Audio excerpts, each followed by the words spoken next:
Estas son las calles de Génova, en su parte comercial antigua, en la zona cerca del puerto, que están muy bien conservadas y restauradas. Por cierto, eso se puede ver. Pero lo más importante y lo que les quería mostrar era la simbología y el porqué de esta simbología. Vemos que se replican unas estrellas de 8 puntas. Si bien a simple vista, al ojo distraído, pareciera una imagen de tipo floral. Pero al mirar todo el conjunto vemos una cruz sobre una X.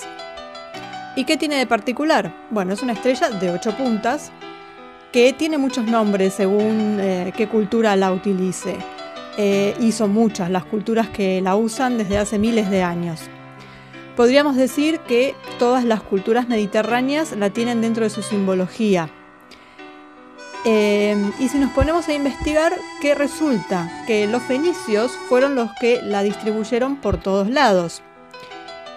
Como ellos, que dejaron colonias por todas las costas del Mediterráneo, desde Cádiz hasta el Líbano, a norte y sur, este y oeste. Los fenicios tenían su lugar de origen en Medio Oriente. La ciudad principal era Tiro. Y bueno, dicen que eran originarios de Canaán. Una rama más de los pueblos cercanos al Tigris y al Éufrates. Y adoraban al dios Baal, a quien le entregaban niños en sacrificio. No sé si les suena. Una de las diosas del panteón era Istar o Inanna para los sumerios, Astarte también llamada. Luego devenida en Isis en Egipto y después Venus y Afrodita. Y a la que la Iglesia Católica suplantó por la Virgen. En todos los lugares donde había un templo, un lugar de adoración a cualquiera de estas diosas, porque si bien por ejemplo Isis era adorada en Egipto, a través del Imperio Romano pasó a Europa y en muchos lugares, en Italia en particular, había un culto a Isis, no a Venus o a Afrodita. Bueno, Afrodita era griega, pero o sea, es siempre la misma divinidad, pero incluso la adoraban con el nombre egipcio. Entonces, la iglesia que hizo, donde estaban todos esos lugares para que la gente iba a seguir yendo, entonces suplantó, puso la imagen de la Virgen, pero era donde se adoraba a Venus, Isis, siempre la misma entidad. Pobre María, como que para qué la fueron a usar, ¿no? Pero por eso también vemos en muchas imágenes de la Virgen que hay una media luna a sus pies. E incluso en muchas de esas medias lunas, en las puntitas, hay estrellas de 8 puntas. La estrella de 8 puntas era el símbolo de esta diosa.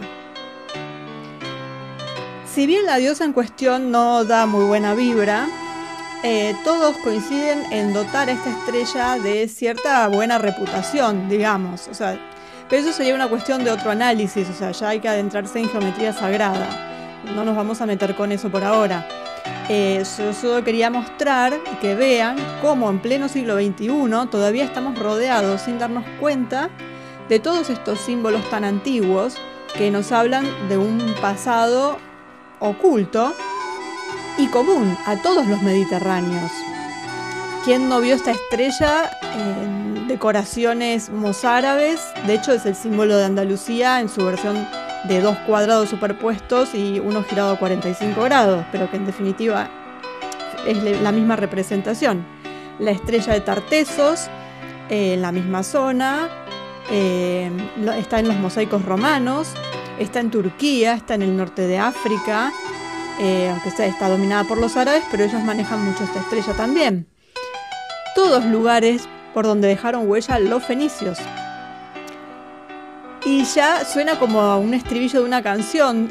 Si decimos David Icke tenía razón, ¿no? Porque él habla siempre de que los fenicios, y no solamente él, muchos investigadores mencionan a los fenicios como los creadores de la famosa nobleza negra, desde su bastión veneciano, que se propagó por toda Europa y que todavía nos gobierna con sus costumbres y sus rituales, porque eso nunca cambió.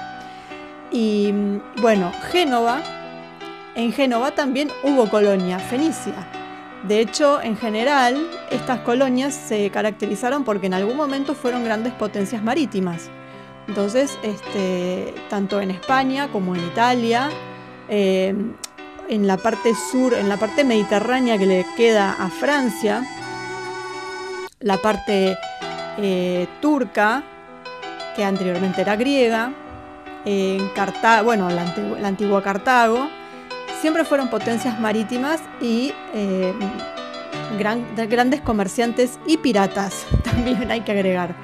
Así que bueno, ahí vemos en el piso de la parte comercial, que es un piso hermoso, pero que tiene un símbolo que no le damos mucha importancia, porque además lo vemos replicado por muchísimos lugares, de dónde viene, a quién representa, y sobre todo que, bueno, parte de un origen común, no solo mediterráneo, sino de aquellos fenicios que vinieron del Medio Oriente, de aquella zona, con todo su bagaje sumerio, y bueno, sus rituales y demás cosas que todavía siguen siendo hegemónicos.